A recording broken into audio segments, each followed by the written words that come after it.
Good morning children. ఈరోజు మనం fractions భిన్నాలకు సంబంధించి ఒక మంచి లెక్కను చేద్దాం.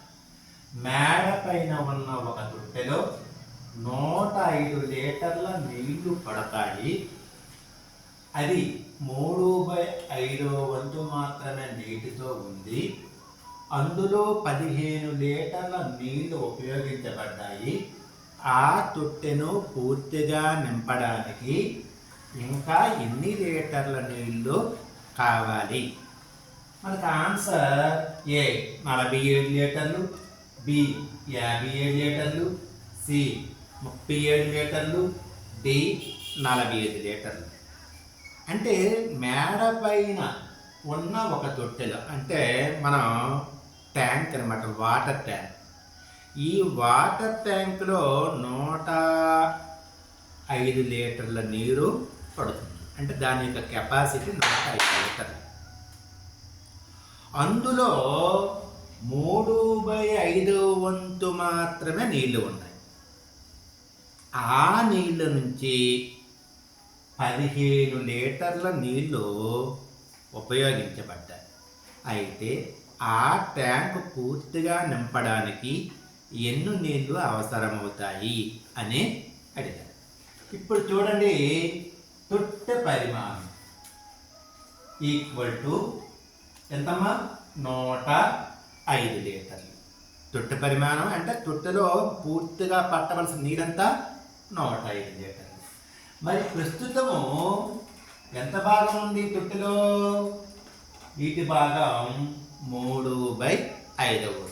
అంటే ఆ తొట్టె పరిమాణాన్ని 5 సమాన భాగాలు చేస్తే అందులో 3 సమాన భాగాలు వాటర్ అనేది ఉంది.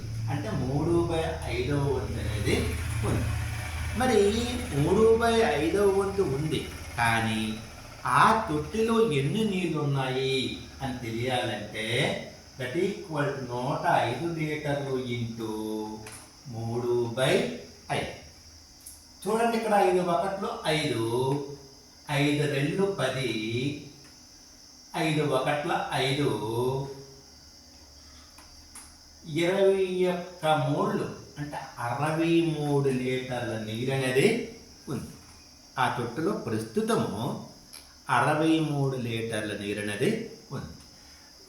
ప్రస్తుతంగా నీటి నుంచి ఉపయోగించిన నీళ్ళని 15 లీటర్లు. 63 లీటర్ల నీళ్ళ నుంచి ఉపయోగించిన నీళ్ళు 15 లీటర్లు. ఇంకా ఎన్ని నీళ్ళు ఉంటాయి అంటే 63 లీటర్లు మైనస్ 15 లీటర్లు దట్ ఈక్వల్ టు 48 లీటర్ల నీరు ఉంది ప్రస్తుతానికి. మరి ఆ తొట్టె పూర్తిగా నింపడానికి ఎన్ని నీళ్ళు అవసరమవుతాయి? ఇప్పుడైతే 48 లీటర్లు ఉంది. ఇంకా 105 లీటర్లు అవ్వాలంటే ఇంకా ఎన్ని నీళ్ళు కావాలి అని అడిగితే ఈ 105 లీటర్ల నుంచి ఈ 48 లీటర్ల నీరు తీసివేస్తే మనకి 57 లీటర్ల నీరు ఇంకా అవసరం. అంటే ఆన్సర్ బి అనేది అవుతుంది. ఓకేనండి, థ్యాంక్ యూ.